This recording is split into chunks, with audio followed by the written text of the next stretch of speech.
nagmaaga ako ngayon kasi Wednesday ngayon. Kahapon, umuwi ako kasi nakala ko ulan sa amin para doon ako magtinda ng kakopi sa ano. Pero hindi rin naman nagtuloy-tuloy ang ulan. So hindi na ako bumalik dito sa Baclaran. Nagpahinga na lang ako sa bahay kasi medyo masama rin ang pakiramdam ko. Uminom ako ng gamot.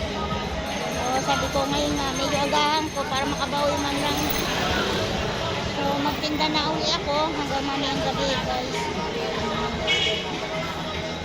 So ito inaayos ko na yung aking paninda para makaupisan ako.